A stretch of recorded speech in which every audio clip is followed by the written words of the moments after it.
Salut la famille, j'espère que vous allez bien. On est encore dans les chroniques de l'MMA et c'est encore le coach Guy Claude. Aujourd'hui, on va recevoir quelqu'un, un grand coach. C'est le coach Vlad. Clic.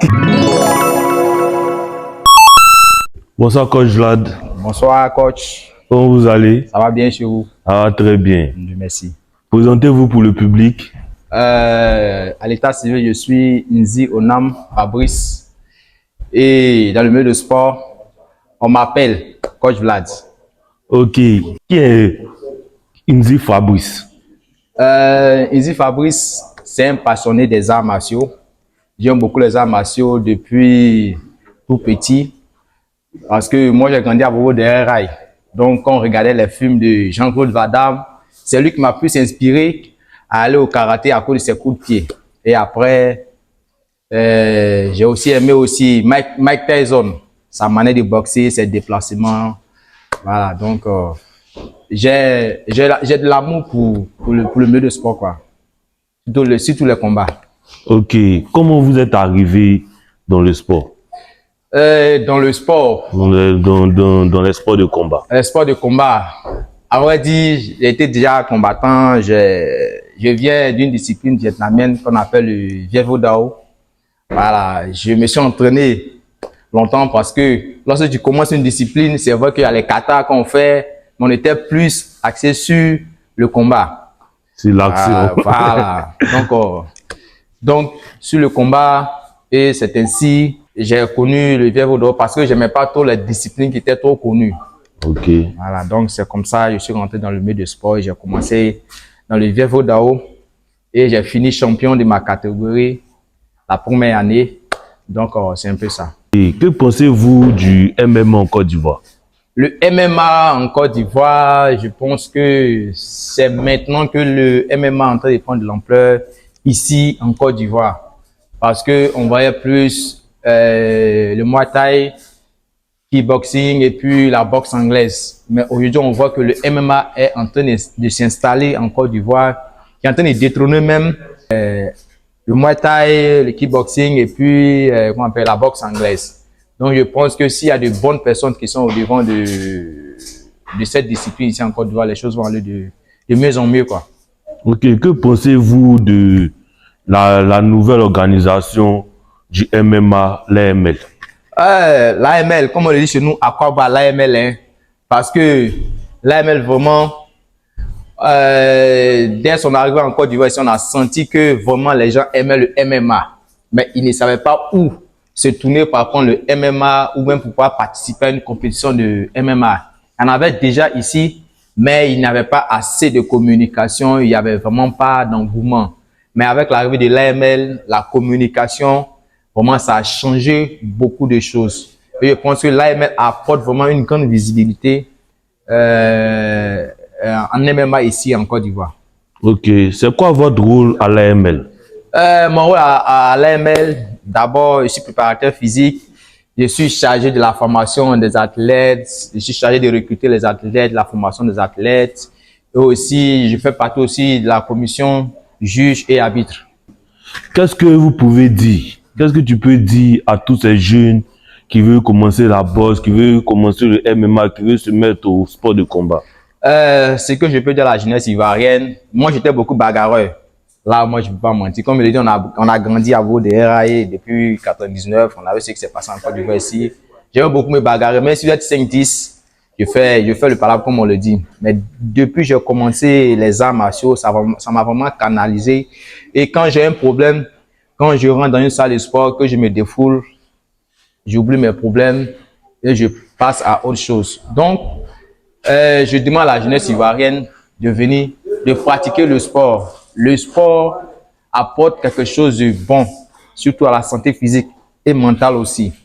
Le sport permet à l'être humain de se canaliser. Le sport permet aussi à l'être humain aussi d'être discipliné.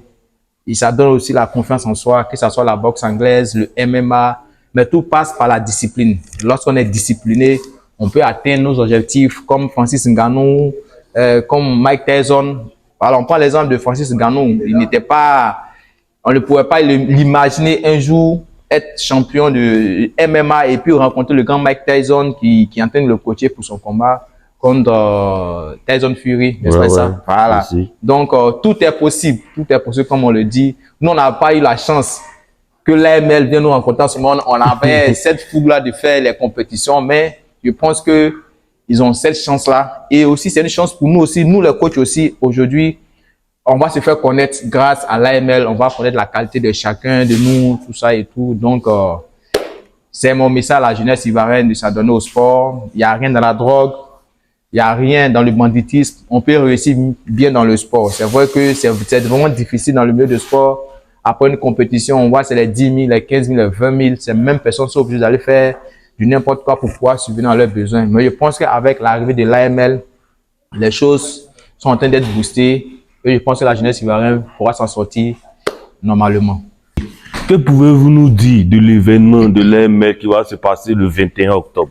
Le 21 octobre, il y aura beaucoup de surprises. Il y aura beaucoup de combattants, des combattants professionnels. Et ces combattants qui seront là le 21, ce sont des combattants qui ont suivi des entraînements professionnels.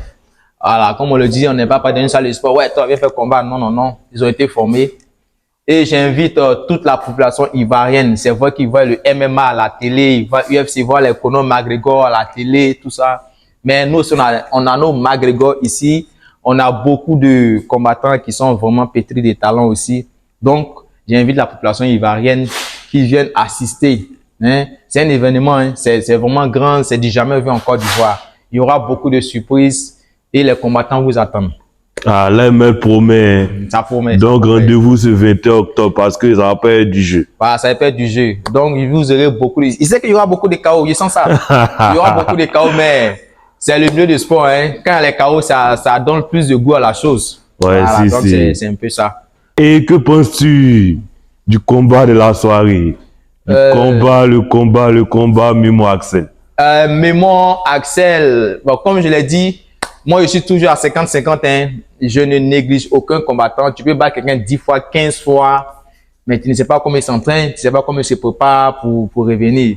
Memo et Axel n'ont jamais eu à s'affronter. Donc, je pense que chacun va travailler son point fort. C'est-à-dire, il va travailler plus son point fort et aussi travailler aussi son point faible aussi. Parce que je ne pense pas que les deux se connaissent. Donc, ça sera vraiment c'est que le meilleur gagne en tout cas. Un combat est plein de promesses. Voilà. Déjà, beaucoup de surprises. Voilà, déjà, Memo, il était en tête, comme on le dit, il a été champion du monde. C'est ça? De boxe thaïlandais, c'est ça, non? Oui, en amateur. En amateur, tout. Donc, déjà, il a ses fans déjà qui ont déjà donné 99% de victoires à Memo. Mais on sait aussi que le grand Axel, il s'est fait coacher par des grands coachs. Voici un coach qui est là aussi. Voici, voilà. Donc, il n'est plus à présenter. Voilà. Il y a Coach Sed aussi qui est là. Voilà. Donc, je pense que ce combat-là va nous mettre l'eau à la bouche. Ah, donc, le 21 octobre. Voilà. Venez nombreux, venez voir les vrais combats de MMA ici en Côte d'Ivoire. Vraiment très, très professionnels. On vous attend. N'ayez pas peur. La sécurité sera garantie. La sécurité sera garantie. Donc, nous invitons la jeunesse ivoirienne. Venez, on va s'amuser dans la joie, dans la paix. Donc, ce 21 octobre, restez concentrés. Toujours. Restez concentrés sur la cage parce qu'on ne sait pas à quel moment quelque chose peut se passer. Donc, ok, un mot pour la fin.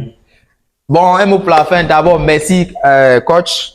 Merci à l'AML aussi pour cette visibilité qu'elle apporte à la jeunesse ivoirienne, à tous les combattants de Côte d'Ivoire, que ce soit les combattants de MMA, de la boxe, du kick, du Muay Thai.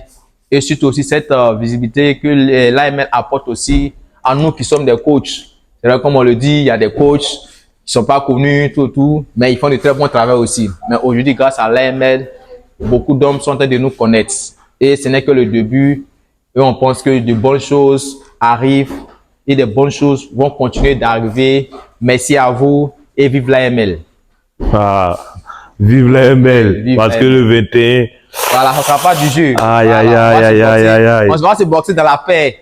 Voilà, il y a des règles. N'ayez pas peur de venir participer, de venir voir un combat de MMA. Voilà. Donc, sur ce, on vous dit au revoir pour le prochain numéro des chroniques du MMA.